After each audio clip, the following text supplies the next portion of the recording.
পুৱাৰ শুভকামনাৰ শুভেচ্ছা জনাইছোঁ। এটা বিশেষ স্পৰ্শকাতৰ বিষয় লৈ আজি পুৱাই আপোনালোকক ইয়ালৈ নিমন্ত্ৰণ কৰি আনিছোঁ। আমাৰ কথাটো হ'ল যে অসমৰ ৬টা জনগোষ্ঠীয়ে জনজাতিকৰণৰ মাধ্যমেৰে অসম আৰু অসমীয়াৰ সুৰক্ষিত ভৱিষ্যতটো কামনা কৰি সাংবিধানিক অধিকাৰ বিচাৰি ৰাজপথত গণতান্ত্ৰিক আন্দোলন কৰি আছে। স্বাধীনোত্তৰ কালৰ পৰাই কেইবাটাও জনগোষ্ঠীয়ে নিজকে সুৰক্ষিত কৰাৰ স্বাৰ্থত আৰু অবৈধ প্ৰব্ৰজনকাৰীৰ পৰা ৰাজ্যখন বচোৱাৰ স্বাৰ্থত আমি জনজাতিকৰণৰ মৰ্যাদা বিচাৰি আহিছোঁ। আৰু এইটো আমাৰ গণতান্ত্ৰিক অধিকাৰ, এইটো আমাৰ সাংবিধানিক অধিকাৰ। এখন বিজেপি দল আৰু চৰকাৰে আমাক কৈছিল যে আমি শাসনলৈ অহাৰ পাছত আপোনালোকে অকণো চিন্তা কৰিব নালাগে, আপোনালোকে জনজাতিকৰণৰ মৰ্যাদা পাব, আমি অসমবাসীৰ ওচৰত প্ৰতিশ্ৰুতিবদ্ধ। কিন্তু সময় যেতিয়া বাগৰিল, তেখেতলোকৰ কথা বতৰাবিলাক অলপ লৰচৰ হোৱা যেন অনুভৱ হৈছে। আৰু সেইকাৰণে বিভিন্ন পক্ষৰ পৰা আমাক যাতে ৬ জনগোষ্ঠীক জনজাতিকৰণৰ মৰ্যাদা দিব নোৱাৰে, তাৰ কাৰণে হেঁচা প্ৰয়োগ কৰা হৈছে। অসমত বা ভাৰতবৰ্ষত প্ৰতিজন ব্যক্তিয়ে আন্দোলন কৰিব পাৰে, মনৰ কথা ক'ব পাৰে, সাংবিধানিক অধিকাৰ বিচাৰিব পাৰে, তাত কোনো বাধা নাই।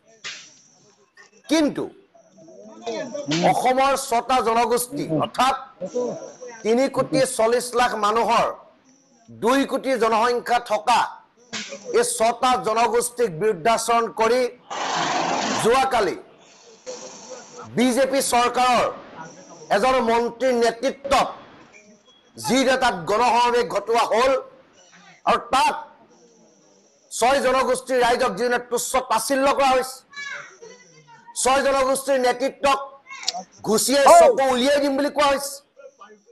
এই ধৰণৰ বক্তব্যই অসমৰ পৰিৱেশ আৰু পৰিস্থিতি বেয়া কৰি। আমি ৬ জনগোষ্ঠীৰ ৰাইজক আপোনালোকৰ মাধ্যমেৰে স্পষ্টভাৱে বাৰ্তা দিব বিচাৰিছোঁ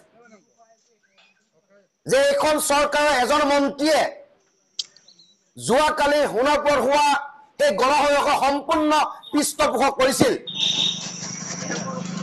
গতিকে আমাৰ ৬টা জনগোষ্ঠীৰ যিসকল মন্ত্ৰী বিধায়ক আছে, তেখেতলোকে মুখ্যমন্ত্ৰীৰ ওচৰত জবাবদিহি কৰিব লাগে যে যিখন চৰকাৰৰ অংশীদাৰ ৬টা জনগোষ্ঠীৰ মন্ত্ৰী বিধায়ক হৈছে, সেইখন চৰকাৰৰ এজন মন্ত্ৰীয়ে কি যুক্তিত, কি কাৰণত ৬ জনগোষ্ঠীৰ এগেইনষ্টত তাৰ মানুহবিলাকক উচতনি দিছে, কিয় পইচাৰ যোগান ধৰিছে, কিয় এনেধৰণৰ সংঘাতময় পৰিৱেশৰ মাজেৰে অসমখন ঠেলি দিব বিচাৰিছে। আজি আমি যুঁজিব লাগিছিল কাৰ বিৰুদ্ধে? অসমৰ অপশক্তিৰ বিৰুদ্ধে, যিসকলে অসমৰ ভাষা সংস্কৃতি কৃষ্টি নিশেষ কৰি দিব বিচাৰিছে। যুঁজিব লাগিছিল প্ৰব্ৰজিত মানুহৰ বিৰুদ্ধে, যিসকলে সম্পূৰ্ণৰূপে আমাৰ পৰা ভূমিৰ অধিকাৰ কাঢ়ি লৈ গুচি গৈছে। কিন্তু আজি যুঁজি থকা হৈছে নিজৰ মাজত, খোৱা কমা লগা হৈছে ভাতৃত্ববোধৰ এনাজীৰে বান্ধ খাই থকা এখন অসমত। গতিকে আমি আৰু বাট নাচাম। ৬ জনগোষ্ঠীৰ ৰাইজে অহোপুৰুষাৰ্থ কৰি বিজেপি চৰকাৰ আনিছে। আস্থা আছিল, বিশ্বাস আছিল, কিন্তু যোৱাকালি যিটো ঘটনা ঘটিল, যিবিলাক কথা বতৰা আমাৰ মন আৰু মগজুত ক্ৰিয়া কৰিছে, এই কথা বতৰাবিলাক নিৰ্বাচন কেন্দ্ৰিক কথা বতৰা হ'ব। এই কথা বতৰাবিলাক ২ কোটি ৰাইজৰ মনৰ মানুহৰ কথা বতৰা হ'ব। গতিকে আমি ক্ষান্ত হৈ বহি নাথাকিম।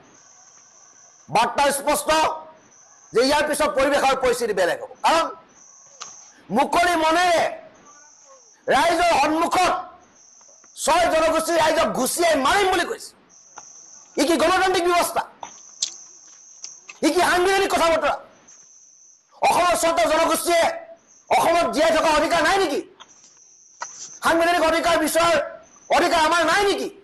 এই কথা বতৰাবিলাক আছে। গতিকে আমি স্পষ্ট বাৰ্তা দিছো, চৰকাৰে বিহিত ব্যৱস্থা গ্ৰহণ কৰক। চৰকাৰে চকু নাক খোলক, কাণখন খোলক আৰু কি হৈছে বস্তুৰ অনুধাৱন কৰক, নহলে অসমৰ পৰিৱেশ আৰু পৰিস্থিতি বেলেগ হ'ব। আৰু 6 জনগোষ্ঠীক জনজাতিকৰণৰ যি সাংবিধানিক অধিকাৰ, সেই অধিকাৰ আমাক কোনো বঞ্চিত কৰিব নোৱাৰে। আৰু যিসকলে জনজাতীয় ৰাইজে এই অধিকাৰ ভোগ কৰি আছে তেওঁলোকৰ এক্সটেনশ্যন পিৰিয়ডত আছে। জনাটো ভাল যে সংবিধানে এইখিনি মানুহক ST বা SC কিয় দিছে, মাত্ৰ 10 বছৰৰ কাৰণে দিছে। আৰু এতিয়া তেওঁলোকে 2020 চনত হোৱা 145 নং যিটো এমেণ্ডমেণ্ট, সেই এমেণ্ডমেণ্টৰ জৰিয়তে 2030 চনলৈকে তেখেতলোকে জনজাতিৰ মৰ্যাদা পাই আছে। এই কথা তেখেতলোকে ভাবি যোৱাটো ভাল যে সংবিধানে এক্সটেনশ্যন পিৰিয়ডত তেখেতলোকক ৰাখিছে। গতিকে আমি প্ৰতিবাদ কৰিম, আমি প্ৰতিবাদ কৰিব জানো, কিন্তু এই ধৰণৰ প্ৰৰোচনামূলক বক্তব্য, ভাতৃঘাতী সংঘৰ্ষ হ'ব পৰা বক্তব্য দিয়াৰ পৰা যাতে ৰাইজ বিৰত থাকে, সেইটো আপোনালোকৰ মাধ্যমেদি অসমবাসী ৰাইজক অনুৰোধ জনাইছো। আৰু এই মন্ত্ৰীজনৰ বিৰুদ্ধে অসমৰ মুখ্যমন্ত্ৰী মহোদয়ক একশ্যন ল'বৰ কাৰণে আমি বিনম্ৰতা অনুৰোধ জনাইছো। কাৰণ 2 কোটি ৰাইজৰ বিপক্ষে এজন মন্ত্ৰীয়ে ধনবল বাহুবল যোগাৰ কৰি সেই সোণাপুৰ সমাৱেশ পাতিছে। গতিকে এই কথাটো আপোনালোকৰ মাধ্যমেৰে অসমবাসী ৰাইজক স্পষ্ট বাৰ্তা দিছো। আৰু আমি কোনো কাৰণত জনজাতিকৰণ নোহোৱালৈকে আমি ক্ষান্ত নহওঁ, এইটো স্পষ্ট বাৰ্তা পুনৰবাৰ আপোনালোকৰ মাধ্যমেদি অসমৰ মুখ্যমন্ত্ৰীজনলৈ আমি পঠাইছো।